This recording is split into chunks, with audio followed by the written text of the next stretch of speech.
What up, world? Welcome to a new episode of the BrandonJaneauShow.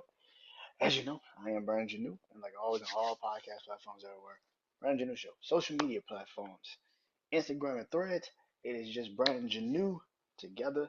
You don't have to space it, nothing, just Brandon Janeau. On TikTok, it is BrandonJaneauShow still, all together, BrandonJaneauShow. And of course, Facebook is the Brandon Janeau Show on Facebook, man. So go and follow um, all of those pages that I have on social media. And of course, YouTube channel, it is Brandon Janeau Show. Subscribe, comment, like. I think I could share. I think you could share. I don't know. Pretty sure. But I hope you guys enjoy this episode because you already know it's Tuesday. You already know what it is, man. It's I Believe Sports. Craziness, craziness going on um this week in sports.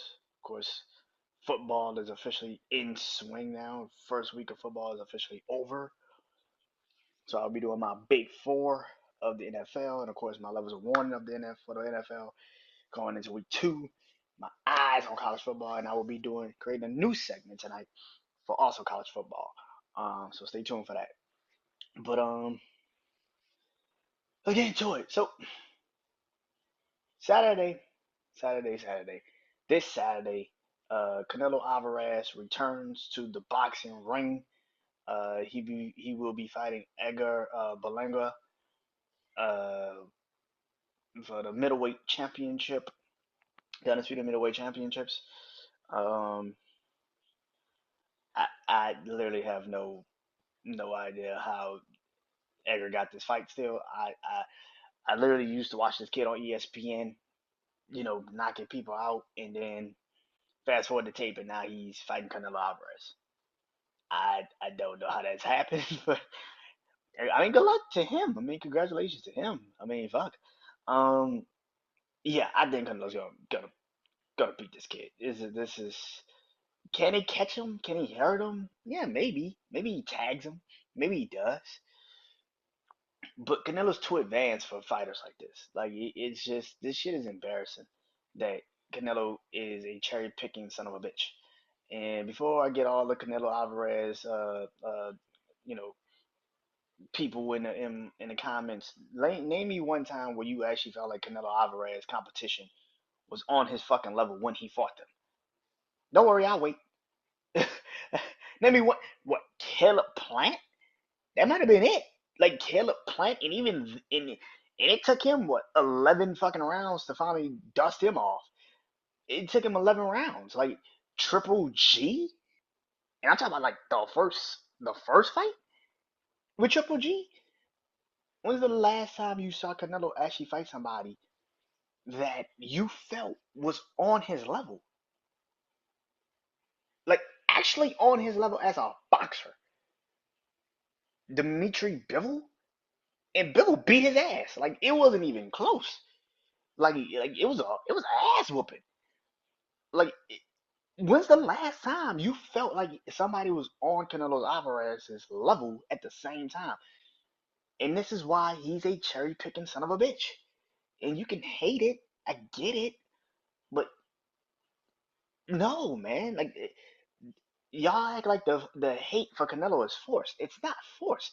It's when you actually have people like a Tank Davis, a Tyson Fury, a Usyk, a Terrence Crawford that are fighting levels and levels and levels upon people. Like, dude, Canelo's a cherry picking son of a bitch, and it's okay. That it, it, it's okay. But the hate is forced. That's not forced hate. It's accurate hate. like it's accurate hate because the motherfucker's been picking people for years, and he has chosen who he wants to fight, and then got the nerve to sit there and say that a fight with David Benavidez is $200 million, and he needs all of the split to go his way. because you may know that you might not be able to beat David Benavidez. Now you talking about he comes in a little bigger than you do, and what? Come on, man. Like, no, Canelo's gonna win. He's gonna win. I'm not even gonna sit up there and act like he's not. He's gonna win. He might knock him out by the sixth round. He might knock him down really by like the fourth. He might figure him out by the third, but by the fourth round, he's gonna knock him down. By the sixth round, the shit's gonna be over. By six, seven round, he's gonna punish this kid, and it's gonna be over. And then we're gonna go right back into who the fuck do you fight next? Because I know people that sit there and say he should just jump to light heavyweight and get his ass whooped again. No, Bivol, uh, Beatrice, they would destroy him. He's not big enough for light heavyweight. That's something else that people don't understand. He's not big enough, like height wise, and he's not big enough for light heavyweight. David Benavidez fits light heavyweight because it makes sense. He's actually what 6'6", 6'7". It fucking makes sense. Canelo's like 6 feet, 6 feet. Like, no, man. Canelo get destroyed in light heavyweight because he's not, because they can control the reach and keep him from keep him at bay, and they have the power. Which brings me to St. Davis. Now, it hasn't been announced, but it has kind of been announced. St. Davis is going to be back in the ring November 2nd in Vegas, to fight Jose Venezuela, uh, Rayo, who just beat Pitbull Cruz. And yeah, that's the next fight for Tank. Now, when it gets announced, it's gonna be November 2nd. Um, Rayo beat Pitbull Cruz. Pitbull Cruz though is one dimensional. It's shit. He doesn't jab. He doesn't really use his jab that much, and he comes forward too much. That's my one thing about Pitbull Cruz. I love Pitbull Cruz, but that's the one thing about Pitbull Cruz that I would easily say is kind of just like you gotta stop doing that shit. His whole fighting method is coming forward. I mean, with his type of power, why not? But this is the thing about a Tank Davis, and they seem like they're gonna fight at 140, which Tank has fought at 140 before when he fought Marcos Barrios. So if he moves up to 140, which is the junior welterweight, that's where Ryan Garcia is at right now. That's where Pitbull Cruz is at right now. That's where Devin Haney is at right now. Roy Romero is at right now. There's a lot of them that moved up to Teofimo Lopez. If he stays at 140, that's a lot of matches that we can get at 140. Now, I don't know if he's going to fluctuate between 130, 135, 140. I don't know. But I think this fight is going to be a telltale fight for me, for him, particularly. And this is the reason why I say that because Rayo is tall. He's lengthy, just like Marcos Barrios. Me and my brother, I remember when I was at my brother's house for the fight with Frank Martin, we were talking about that fight. And I said I watched that fight like every day because that fight was so phenomenal to see Tank actually have to deal with somebody that is a little taller than him that could kind of keep the reach, jab him, keep him at bay. You know, Marcos probably didn't have as much power at the time. Marcos now is like at the he's in the welterweight division now. Uh, so I think he's a champion actually at welterweight. Um, but when Tank fought him at 140, that was the most impressive fight I think Tank has ever done. Because at that time, nobody knew if Tank could really move up to that type of level and actually compete. And the fact that he not only competed, he knocked Marcos Barrios down 4 times. They stopped the fight after the fourth time he went down. He if he goes back in with that type of energy, And again, Marcus Berry, he gave up the first couple rounds to Marcus Berrios. And this is the thing about a situation like this. If you don't, and his name, Tank is going to apply the pressure at some point. As much as you can keep the distance, as much as you can jab him, as much as you can keep him at bay, at some point Tank is going to get you. And that is where the problem lies. Because I think Rayo can actually beat Tank because he's got the height, he's got the distance, he can keep Tank at bay. The problem is, does he have the power? And by the third, fourth round, Tank would know if you got the power to keep him from keep you off of him, keep him from getting to you. He would know by the fourth round. So if you do not have the power, as much as you're hitting him with the distance and you're hitting him with the jab and all that shit, if Tank does not fear your power, literally, if he does not fear your power, he's gonna hurt you. He's gonna take you out, and that's where the problem lies. Frank Morton was taller than Tank. Frank Morton was like 5'9". Tank is 5'5". Rayo maybe like 6 feet, 6'1". Same thing, Pitbull Cruz, but this is different. This is a different level of fighter.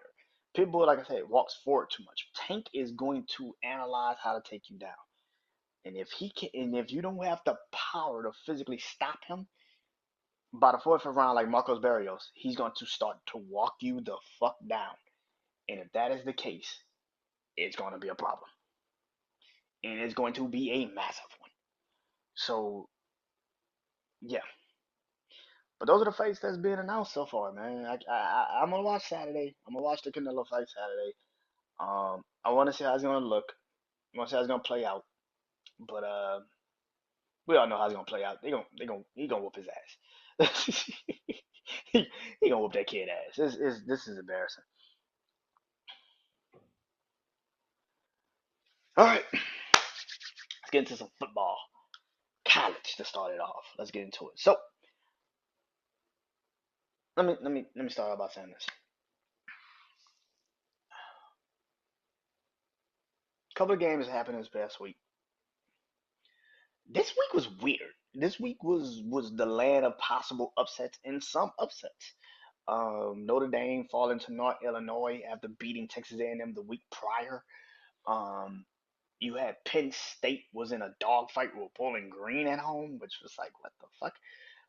Iowa lost to Iowa State, which I kind of talked about last week in my most interesting, my skeptical game. I kind of said that that was a very skeptical game for me. I thought Iowa could lose to Iowa State. Um, I said Boise State and Oregon was a very. I thought Boise State could upset Oregon last week. Which no, I actually Arkansas and Oklahoma State. I said Arkansas in that game, but Oklahoma State pulled it out in double overtime. I said Oregon and Boise State's a very interesting game. I don't trust Oregon's offense with the new quarterback, and I'll talk about that in a minute. Michigan completely and utterly got routed at home against Texas. Which brings in on the conversation is Texas the new face of the SEC, with Georgia and Alabama and LSU having kind of like these stop start games. Alabama didn't get going until the second half against South Florida for the second consecutive year. Um, and Georgia for the second straight game didn't really start scoring points until the second fucking half. LSU is just a shell of themselves. You had Colorado get their ass handed to them by Nebraska, which I kind of saw coming. I knew that shit was coming. I kind of said last week that Colorado is literally the same fucking team from last year. The only difference is the hype has died down just enough. But they're still the same fucking team. They have no defense. They have no offensive line. They can't stop shit. And they can't run shit. It's a problem. So I'm not surprised by any of the shit that has happened recently. If you can hear it in my voice. I'm not surprised. I don't think no team has really separated themselves except Texas. I think Texas is the only team I feel like that is truly separating themselves from the pack. That's it. Nobody else. I don't feel like anybody else is separating themselves from the pack of the college football season. Nobody. Alabama is still trying to figure themselves out with this new offense, a new team, new defense, and everything. Georgia the same. Um, like I said, Penn State struggling. Oregon struggling. Ohio State maybe, but Ohio State really hasn't played anybody. Um, so I really can't really qualify. The same thing with Alabama. Like they haven't really played anybody, but they're still struggling. Like it's just so weird. Um, Texas is the only team I feel like that has truly separated themselves from the pack because they've actually played somewhat top competition. So yeah, but let's get into it. So like I said, before I get into my eyes on college football, I have a new segment that I'm bringing for college football. So I'll have three segments on college football now. A reminder: 2 more weeks before I start doing my crazy six for college football. But that's neither here nor there. So let's get into it, man. So my new segment is called "We Going Up, We Going Up," and those we're going up, which will going up will be players and teams that I feel like that are going up in the season moving forward, uh, for the upcoming week or weeks to come. Keep your eyes on them, pretty much, literally. Um, and players that are doing are pretty much down bad. Players that are down bad, and teams that are down bad. Players are down bad, and teams that are down bad. Pretty much players that I am completely and utterly losing stock in. I do not trust them. I do not care what they do. I just don't trust the player, and then the team is in the same boat. I just I don't see anything that can change. I don't see what changes they can make. It feels like it's over before it even started. They just haven't played anyone yet to really beat them yet. So yeah, but let's do this, man. So my team, my player that's going up for going into week 3 is the one and only Cam Ward of the Miami Hurricanes. Now, shout out to my brother Juan because he is a University of Miami fan. Cam Ward is having a phenomenal start to the season. He went into the swamp and pretty much made Florida fans leave the game early. That's impressive. Then he had his game against Florida A&M this past week and did another just incredible job.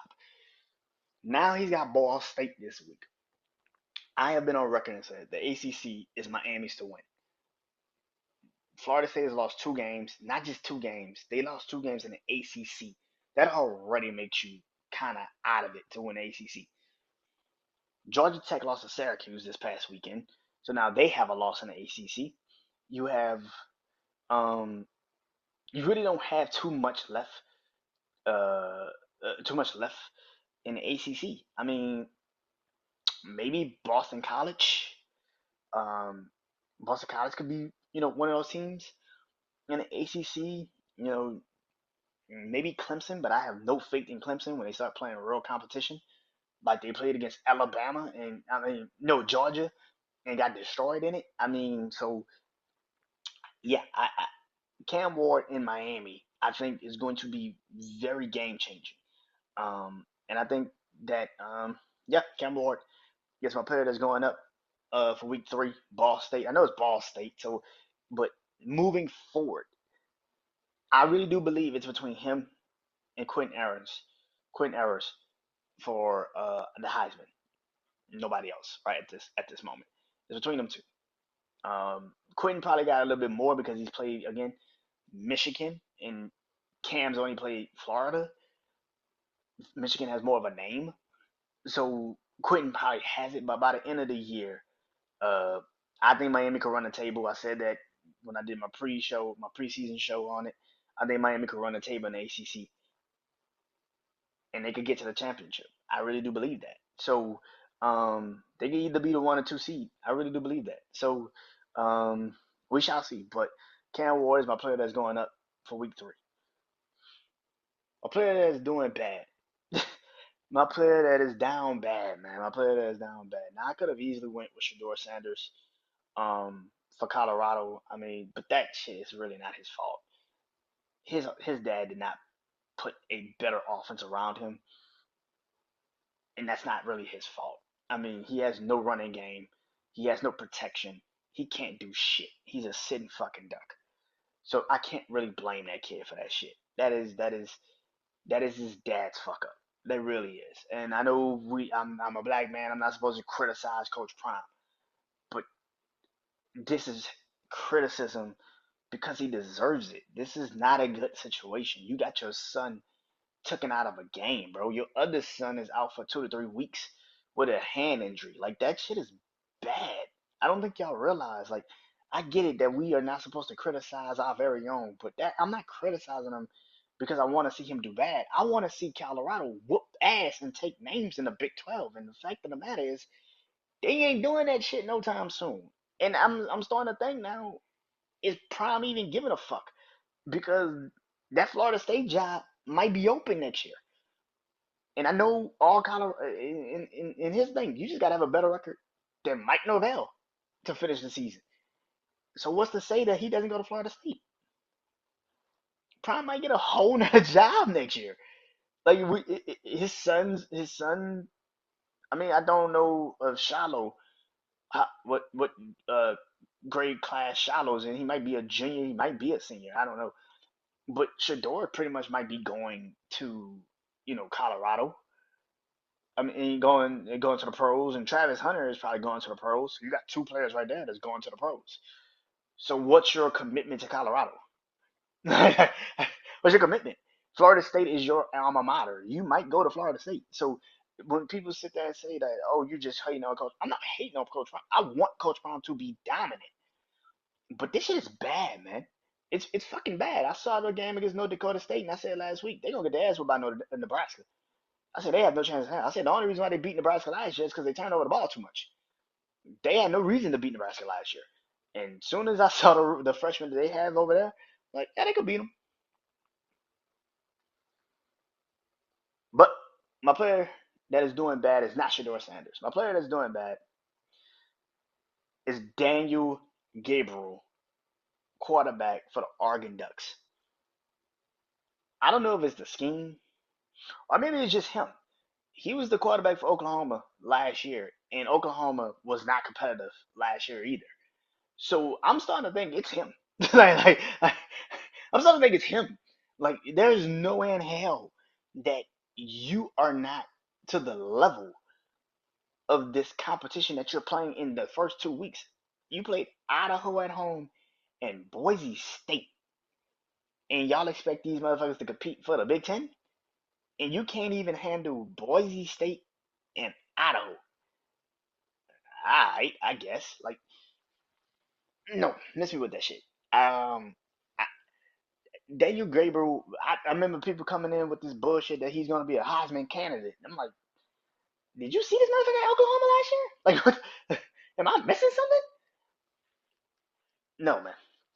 He's not going to be a Heisman candidate. Now, can he turn it around? Of course he can.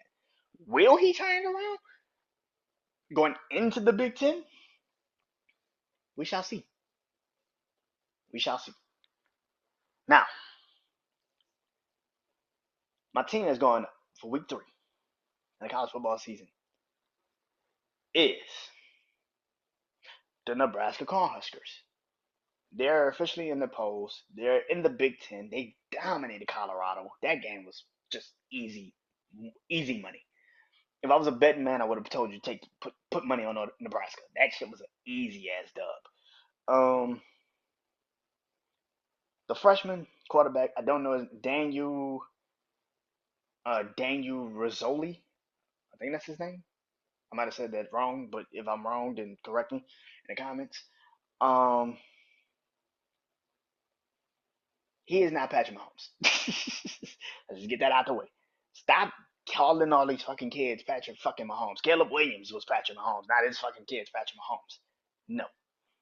He's the first Daniel Rowley. Do I think Nebraska's going to be great this year? Right now, for what I'm seeing, they're better than Oregon. In the Big Ten, they're better than Oregon. They're better than Penn State. They're better than Michigan. like, you know what I'm saying? Like, they're better than the teams that supposedly was supposed to be so far ahead of them. are better than them. And with a quarterback like they have right now, that freshman, it takes pressure off your defense. Your defense can finally play like they need to play. It's been years since Nebraska has been Nebraska. People forget how dominant Nebraska was in the 80s. Nebraska hasn't been Nebraska in years. So, in the first time the conference has expanded since they moved to the Big Ten, they feel like a competitive team, and that's crazy. They feel like it. Like I said, what until you probably have to play against maybe Ohio State or Penn State. I don't know really what the schedule is, but if you avoid most of the top tier teams like Ohio State and Penn State, maybe even Michigan, if you avoid them, well, not Michigan, 'cause I talk about that in a minute, but but if you could avoid them, you can probably get to a 7-0 record, a 8-0 record with a freshman, and possibly get another Heisman freshman candidate. So we shall see. But Nebraska, I think Nebraska is going to do an amazing job, and I think they might go undefeated for a minute before they have to play an actual real Big Ten team, and it shows up that okay, they're good until they have to actually play that team. And hey man, the college playoffs has expanded. You might get in just losing to Ohio State twice. That might work. So we shall see. My team that's down bad this coming into this week.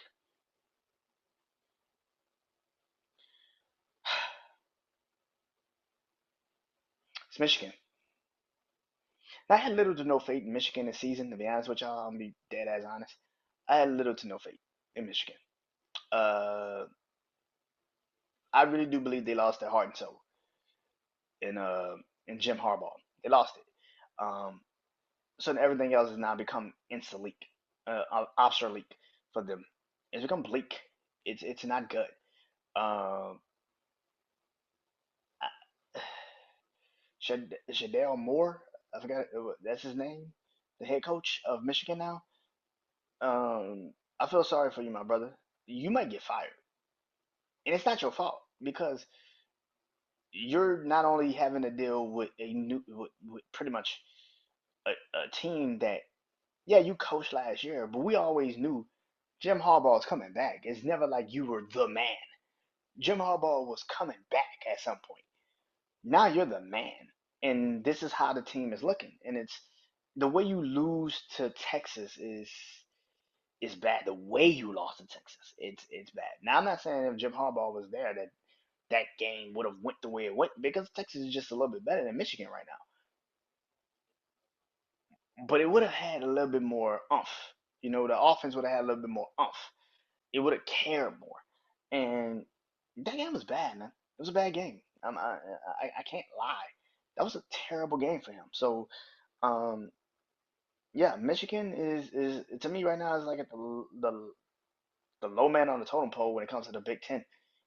You know, after Ohio State, Nebraska, uh, Penn State, Oregon, Washington for a lesser degree. You know, Iowa just lost, but Iowa has a defense and always has had a defense and enough. I wouldn't even say enough offense. That's what I was about to lie like a motherfucker. Uh, I'm about to lie, Lord Jesus. I'm about to lie, but Iowa got enough to win a game against a Michigan. So yeah, um, yeah, I feel bad for for for for uh for the head coach of Michigan because he really did have to follow in big motherfucking shoes, and I don't think he can. I don't think he's gonna be able to do it, and it's not his fault. It really isn't his fucking fault. So let's get into it, man. My eyes on college football for week 3.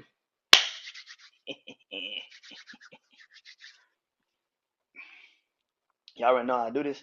My skeptical game of the week. My interesting game of the week.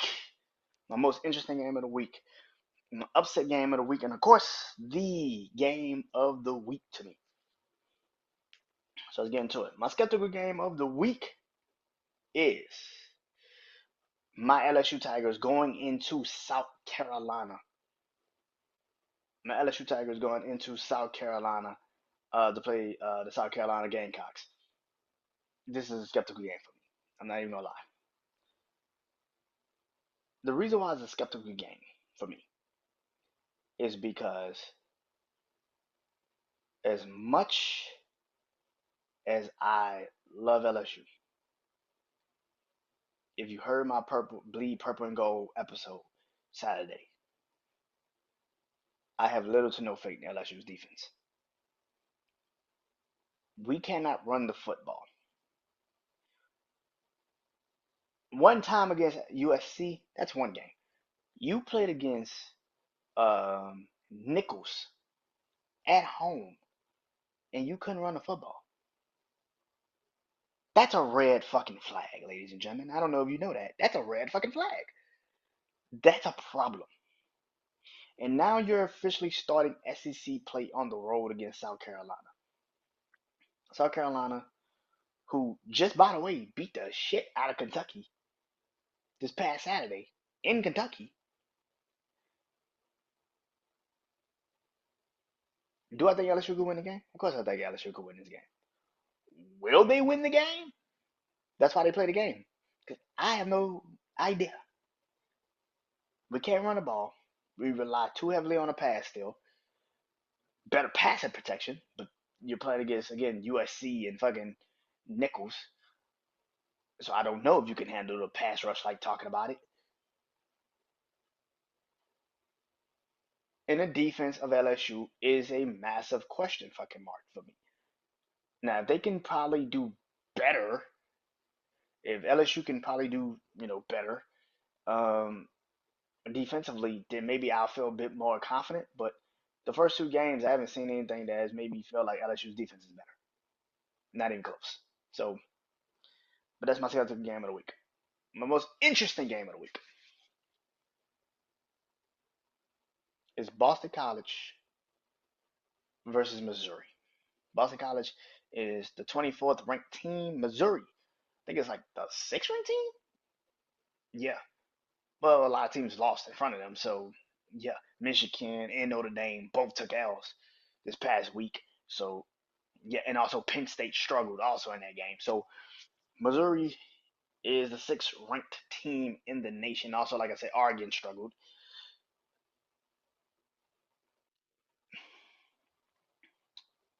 This is a very interesting game. Anybody tells you that it's not, you are lying. This is a very interesting game. And I explain to you why I said it. It's a very interesting game because Boston College, we don't know what they are yet. You play Florida State at home. You play Florida State Monday after they came off of a dramatic loss to Georgia Tech. And then you play last week and you won that game. But me and my brother Juan talked about this Sunday, I think, where we said the ACC kind of always beats the shit out the SEC. It's not a lie. It happened. Look at last year's first couple weeks. You had Miami beat Texas A&M. You had Florida State beat the shit out of LSU. You had some games last year where the ACC just absolutely routed the SEC. It wasn't even fucking close. And now this game. This is a very interesting game because this would tell a lot about who really is, you know, a very which team can compete in our conference. If Missouri beats Boston College, you're still 4 teams away. You still gotta beat Ole Miss, still gotta beat Alabama, still gotta beat Georgia, and you still gotta beat Texas. So you like the fifth best team in the SEC? But for Boston College, if you beat Missouri, you have officially jumped to the 2 spot behind Miami, in my mind. If you beat Missouri, you have officially jumped to the 2 spot in the ACC to me because there's not that many fucking teams left that you can sit there and say can compete with Miami in the ACC. So this is why that's an interesting game because if Missouri wins, you just beat Boston College, and that's a massive win under your belt. If Boston College wins, that's a massive win under your belt, and now you jump the polls. My upset game of the week is Tulane versus Oklahoma. Tulane should have beaten Kansas State. They had that lead, they lost it, and it is what it is.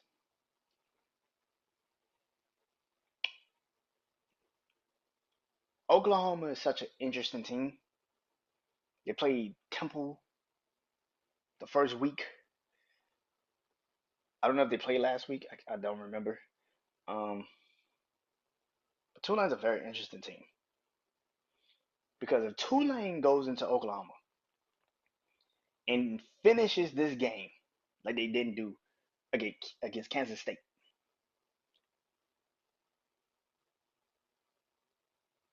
Tulane will eventually take the American Conference to me.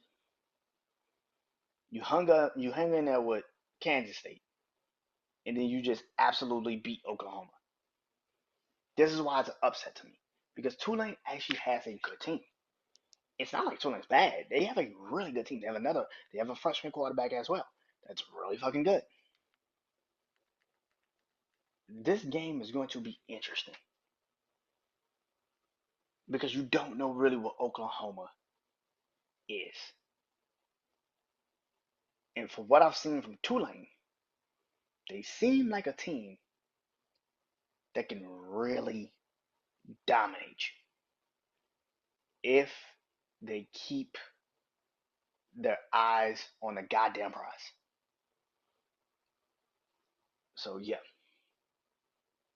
in my game of the week, I could have went with a lot of games, but I went with Oregon versus Oregon State. It's pretty obvious. I literally just said it. Daniel Gabriel is struggling right now, and I don't know if Oregon can handle an Oregon State. Oregon State is not bad. Oregon State is really good. Oregon State can beat Oregon. It's a Civil War game, so it's always the most questionable games of that you will ever play. When you play in a team that kind of knows you, it's an in-state game. It's like Alabama versus Auburn, or Clemson versus South Carolina, or Miami versus Florida State. It's an in-state game. It's literally a rival that you know. You got players from that could have went to Oregon, gone to Oregon State. Players that went to Oregon and had to transfer to Oregon State. And this game is more important because Oregon hasn't Oregon State doesn't have a conference. So if they beat their in-state rivals, who's already fucking struggling to be honest, is already fucking struggling. What does that say about Oregon State? What does that say about Oregon? So yeah, this is an interesting game. This upcoming week. Now, week one of the NFL season is officially over. It's over. It's done. It's finished. Bad teams are bad teams, and good teams are good teams, and some teams you just scratch your fucking head on. Like, what the fuck is happening? So let's get into it, man. The big four of the NFL week to me. This is where I take my what I saw from this week, and to me, I pick my four best teams. Number one with a bullet is the Kansas City Chiefs. 1-0 after literally escaping the first game of the season against the Baltimore Ravens last Thursday. Literally escaping that fucking game.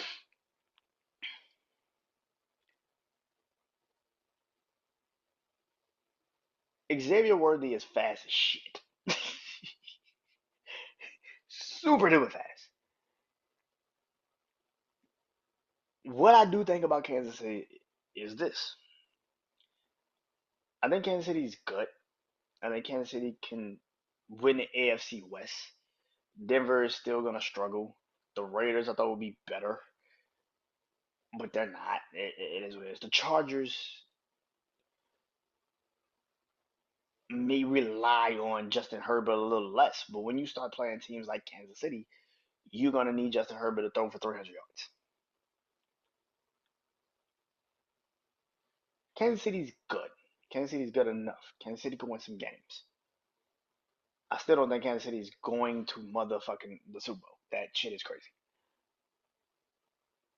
Rasheed Rice is good. Xavier Worthy is fast as shit. Patrick Mahomes is still Patrick Mahomes. But you have a rookie left tackle and the most penalized right tackle in the NFL. And people is going to sit here and try to tell you that the offensive line of Kansas City is better. You still have a penalized right tackle and a rookie left tackle. Now figure it out. And that to me is going to kind of be the downfall of where Kansas City kind of fucks up because at some point you got to be better offensive line wise. You don't see it in week one because it's week fucking one. But as the season progresses, it might get bad. So yeah. But Kansas City's one with a bullet. Number two, yes, this is 100% biased. I would never lie to anyone and say I'm not biased to this number two. And that's the New Orleans Saints. You win 47-10. I'm putting you on the list. Fuck the bullshit. I know. You ain't playing Carolina. I get it. It's week one. It's an overreaction. Duh. But what I saw week one from that offense, it's like I said on my Black and Gold show, it's like night and a fucking year. It's fuck a day. That shit is like a night and a fucking 365 days difference. It's completely fucking different. The running lanes were open for El Camara. I ain't never seen that shit in a long time. Derek Carr actually had time to throw the ball. Who the fuck do that? Thought that would happen, especially preseason. Nobody thought that shit would be happening.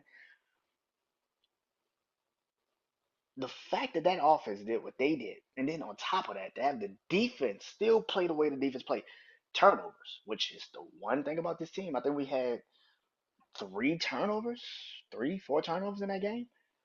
Already the turnover differential is in our favor. And we only had one turnover, and that came off of a punt return that technically the dude ain't even a punt returner. Like he wasn't even a punt returner. So yeah, that was a crazy game, man. Um, we won that game. We won that game, 47-10.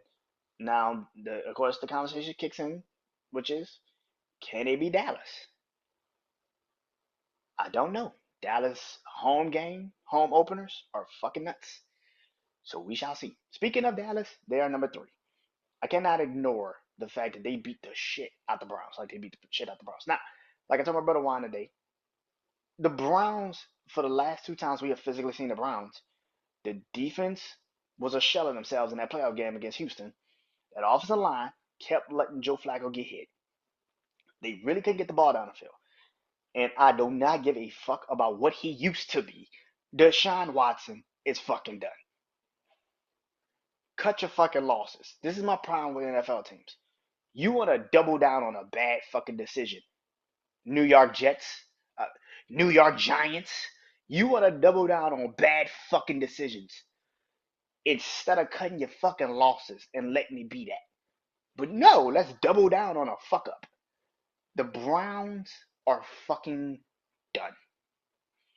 As long as Deshaun Watson is the fucking quarterback, don't talk to me about the fucking Browns. I don't want to hear that shit. I do not give a fuck about the Browns. I have seen enough. It took one game, and I'm done. One fucking game, and I'm done. I do not care. The Browns have to be better than that. But the Cowboys capitalized on what the Browns cannot do. Their offensive line was shaky as shit, and you left your defense on the field a little bit too much for them to get absolutely battered by what the Cowboys can do offensively. Like I said, I do not know what the Saints and Cowboys are going to look like Sunday. The Cowboys looked amazing Sunday. The Saints looked motherfucking incredible Sunday. We shall see what happens when those two teams play this Sunday, and maybe one of them or both of them will be back in this damn thing. I don't know. But next week will be next week. And then fourth, it is the 49ers. Again, it's the fucking Jets. I have little to no faith in the Jets. None. I had the Jets literally being my fourth team in the AFCs. I do not have no faith in the Jets. I have no faith in the Jets. You drafted a rookie offensive lineman, and he's not even fucking starting for you. That was your first round pick, by the way. Your first round pick is an offensive lineman, and he ain't even playing for you. Huh? I have little to no faith in the Jets. Aaron Rodgers is 40 years old, coming off of an Achilles tear. And I'm supposed to sit up here and tell y'all the Jets are going to be good. Brees Hall and Garrett Wilson are your only two weapons on offense. And like I told my brother Wine today, it is easy as shit to game plan for one receiver and one running back. It's fucking elementary defense. All we gotta do is double Garrett Wilson and load the box on Brees Hall. It's fucking elementary defense, man. Make Aaron Rodgers beat you somewhere else. And now that he is actually injured and coming off of a torn Achilles, there's no way in hell he's going to be scrambling the fuck around like y'all think he will. It's gonna be bad, man. The Jets are absolutely fucking screwed. Jets are fucking screwed. They're screwed. And nobody wants to admit it. But I'll admit it for you. Don't worry. And now you're probably thinking, why did you just go on a rant about the Jets when you're supposed to be talking about the San Francisco 49ers? Which brings me to the San Francisco 49ers. Brandon, you did not look good last night. Christian McCaffrey didn't even fucking play last night. What the San Francisco 49ers can do offensively is exactly what they should do like they did last night. Deebo Samuel, you are a running back receiver. Mostly a running back. Because we have no idea if Christian. Now, I saw a report today that Christian McCaffrey is dealing with an actual Achilles injury. And that is actually a real Achilles injury that's really holding him back. So if that is the case, you're not rushing him back. That ain't a calf. That's an Achilles. That's a little different. A calf already is a little bit questionable. Now you really actually have a fucking injury? Yeah, I'm good on it. I'm good on it. I'm good on it. Um, but yeah, man. The 49ers offensively is cool. Defensively, again, when it's easy to game plan for an offense like the Jets, when you have literally no other options outside of Brees Hall, and Garrett Wilson, is pretty fucking elementary defense.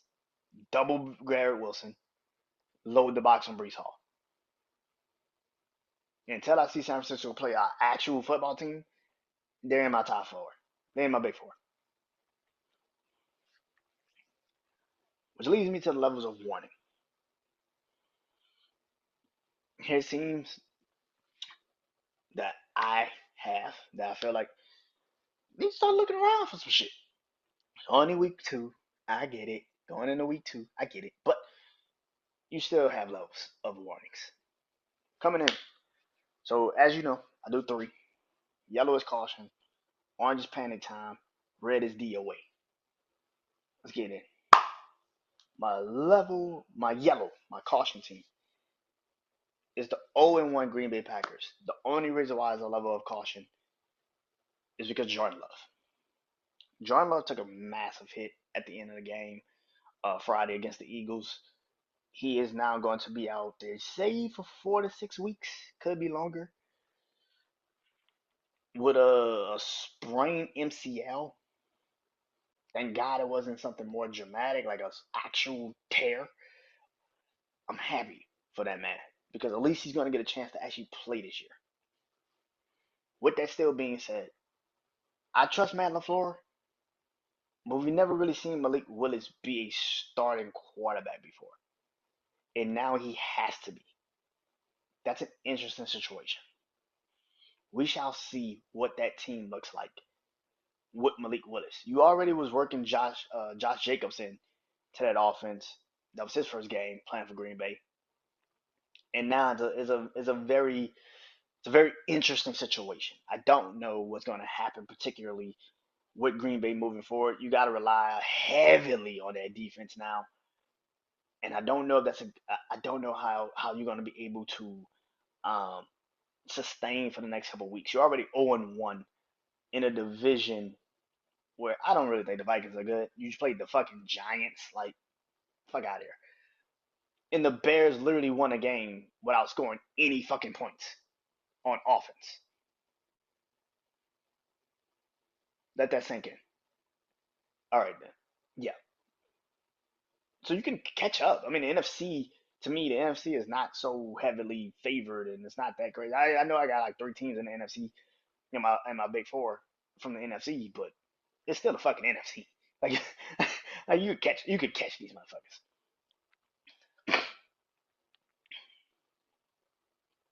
Um, number 2, orange, panic time. It is the Browns at 0-1.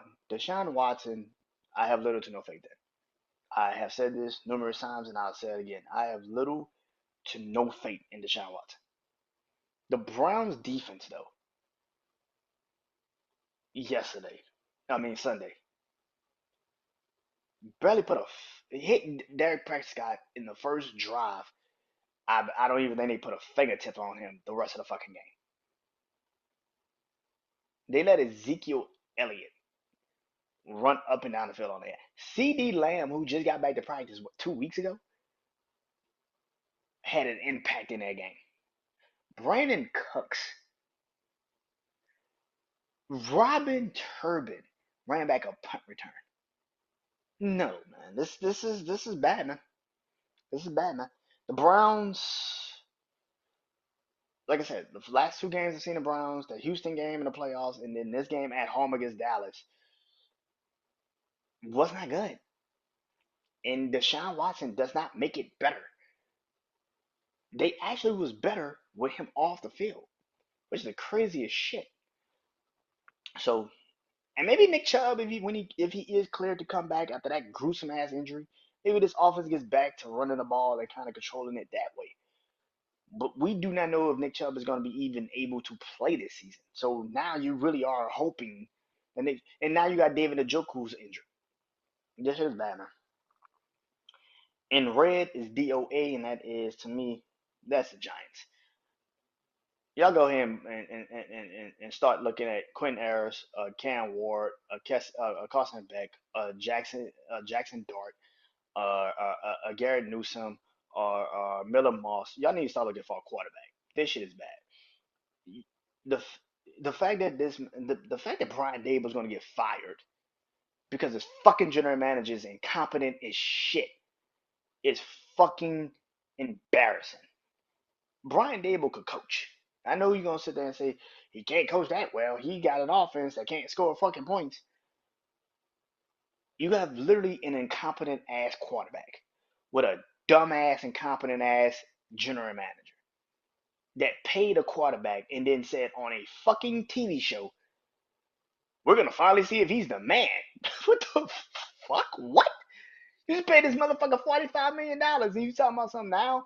We're gonna see if he can actually step up and be the man. What the?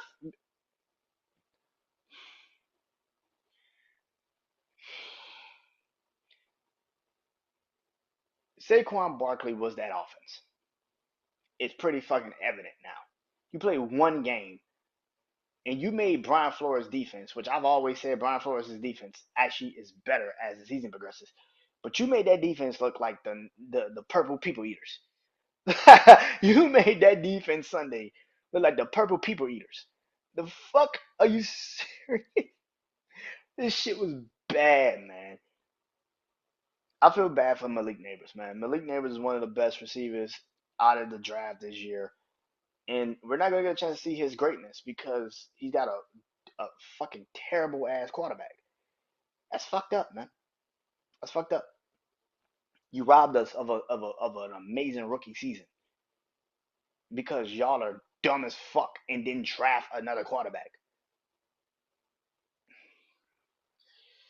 But that's it. That's all I believe sports this week. I'll be back next week for more of this crazy shit.